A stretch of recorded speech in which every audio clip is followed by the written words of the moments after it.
Yang saya hormati Ibu Ika Irayana MPD selaku dosen pembimbing. Yang saya hormati Ibu Nur Ijatil Hasanah MPD selaku dosen penguji. Yang saya sayangi semua teman-teman mahasiswi UIN Antasari jurusan PAUD kelas C angkatan 2018. Assalamualaikum warahmatullahi wabarakatuh. Sebelumnya, saya akan memperkenalkan diri saya. Nama saya Ika Hijriyati Kusufini, NIM 180101081198. Saya dari jurusan PAUD kelas C.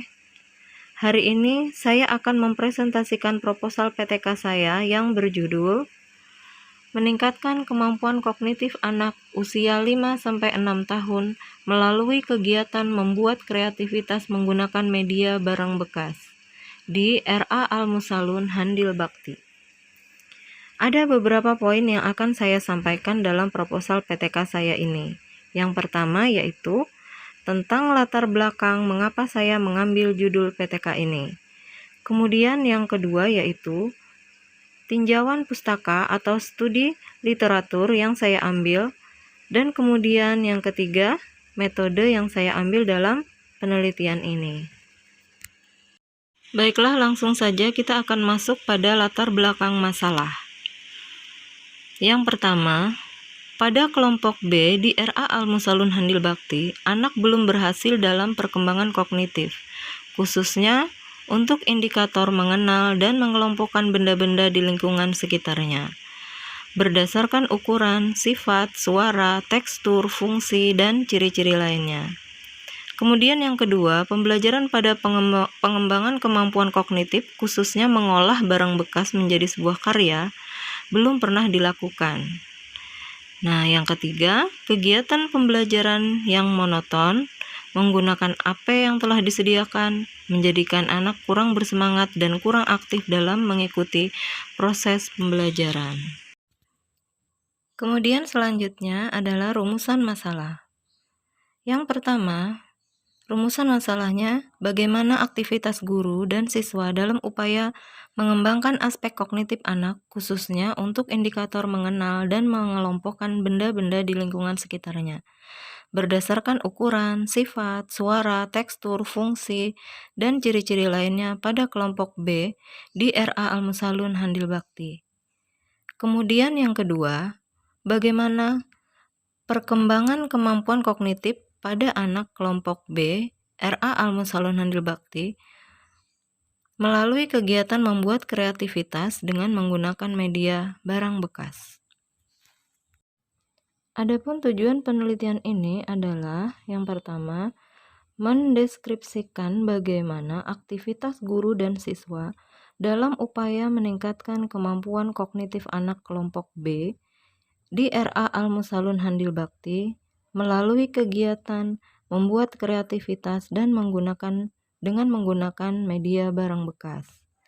Yang kedua, menganalisis apakah ada perkembangan kemampuan kognitif anak kelompok B RA Al-Musalun Handil Bakti melalui kegiatan membuat kreativitas dengan menggunakan media barang bekas. Manfaat penelitian yang pertama bagi anak antara lain adalah meningkatkan kemampuan kognitif anak, kemudian meningkatkan kreativitas anak, dan menstimulus jiwa eksplorasi anak. Yang kedua, bagi guru. Bagi guru diharapkan hasil penelitian ini dapat dijadikan bahan pertimbangan dan evaluasi guru PAUD untuk mengembangkan kecerdasan kognitif anak melalui kegiatan yang menarik dan menyenangkan.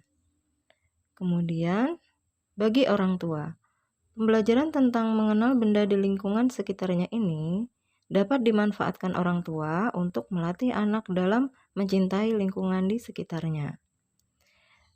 Yang keempat, bagi sekolah. Bagi sekolah, manfaat penelitian ini dapat menjadi referensi untuk mengatasi berbagai hambatan dan pengembangan kemampuan kognitif anak usia dini, khususnya yang berhubungan dengan kemampuan mengenal benda-benda di lingkungan sekitarnya. Definisi operasional yang pertama adalah kemampuan kognitif. Kemampuan kognitif anak dalam berpikir khususnya memahami konsep mengenal benda dengan mengelompokkan berbagai benda di lingkungan sekitarnya. Yang kedua, mengelompokkan benda di lingkungan sekitarnya, yaitu mengelompokkan berbagai benda berdasarkan ukuran, sifat, tekstur, dan fungsi, untuk selanjutnya memodifikasi menjadi sesuatu yang lebih baik dan bermanfaat. Yang ketiga, media barang bekas. Barang bekas merupakan barang-barang yang tidak terpakai namun masih bisa dimanfaatkan, seperti bekas stik es krim, kantong plastik, kertas kalender, piring kertas atau piring plastik bekas, botol bekas, dan lain-lain. Kemudian dikelompokkan sesuai ukuran dan membuat konsep karya yang akan dibuat setelah dimodifikasi dan dipercantik dengan pita, renda, maupun pernak-pernik sehingga sampah-sampah tersebut menjadi sebuah karya yang bermanfaat.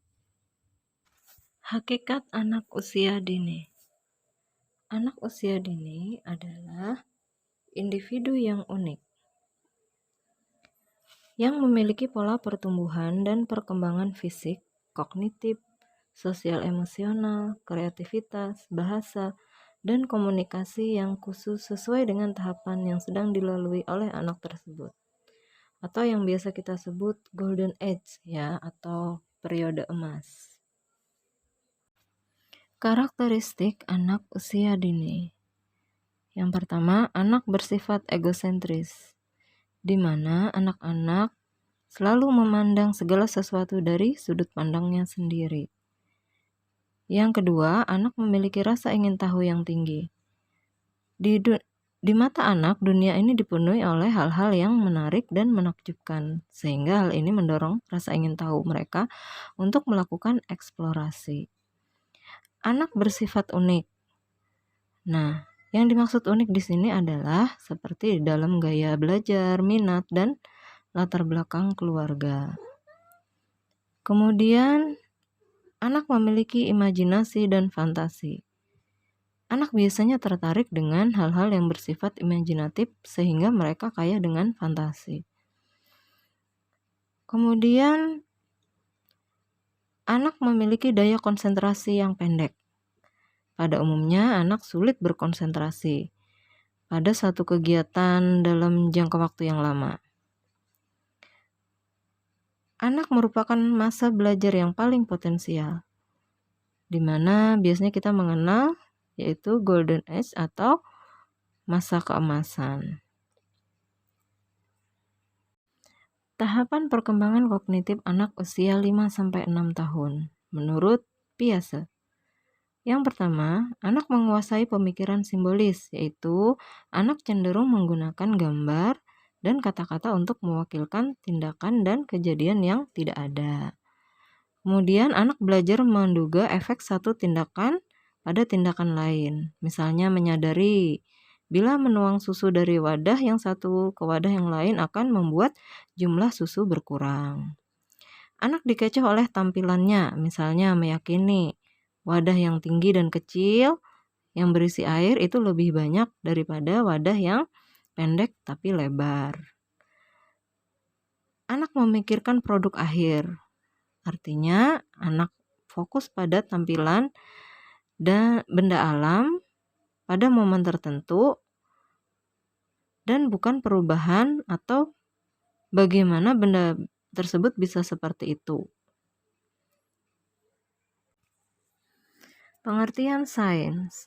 Sains berasal dari bahasa Latin, yang artinya pengetahuan yang tersusun atau terorganisasi secara sistematis. Nah, menurut beberapa ahli mendefinisikan sains sebagai satu deret konsep serta skema konseptual yang berhubungan dengan satu sama lain, yang tumbuh sebagai hasil serangkaian percobaan dan pengamatan, serta dapat diamati dan diuji coba lebih lanjut. Sains berhubungan dengan kegiatan penelusuran gejala dan fakta-fakta alam yang ada di sekitar anak. Teori perkembangan kognitif. Saya mengambil 3 teori pada penelitian saya ini, yaitu yang pertama teori Jean Piaget, yang kedua Lev Vygotsky, dan yang ketiga Albert Bandura. Metode penelitian. Jenis penelitian yang digunakan dalam penelitian ini, yang pertama adalah penelitian tindakan kelas. Dan yang kedua, pendekatan yang digunakan adalah kombinasi pendekatan kualitatif dan kuantitatif. Lokasi penelitian. Penelitian ini dilakukan di R.A. Al-Musalun, Kelurahan Handil Bakti, Kecamatan Alalak, Kabupaten Barito, Kuala. Subjek dan objek penelitian. Dalam hal ini, subjek dan objek penelitian saya adalah anak-anak kelompok B di R.A. Al-Musalun dengan jumlah peserta didik 22 orang. Data. Data yang digunakan ada 2, yaitu data pokok yang terdiri dari aktivitas guru, aktivitas anak, hasil perkembangan kemampuan kognitif anak. Yang kedua, data penunjang ada 2, yaitu data lokasi penelitian dan data karakteristik anak. Data penunjang ada 3, yaitu 1 responden, yaitu anak kelompok B R.A. Al-Musalun, 2 informan, yaitu kepala sekolah dan guru-guru R.A. Al-Musalun, serta yang C dokumen, yaitu arsip maupun catatan yang memberikan informasi yang berkaitan dengan data penelitian. Teknik pengumpulan data ada 3, yaitu 1 observasi, 2 dokumentasi, dan 3 tes. Adapun instrumen yang digunakan yaitu 1 lembar observasi aktivitas guru, 2 lembar observasi aktivitas anak, 3 lembar hasil kemampuan kognitif anak. Dan yang terakhir, prosedur penelitian. Prosedur penelitian ini ada 3 poin, yaitu perencanaan, pelaksanaan, pengamatan, dan refleksi. Demikian paparan proposal saya. Mohon maaf jika ada kekurangan. Saya tutup dengan wabillahi taufiq wal hidayah. Wassalamualaikum warahmatullahi wabarakatuh.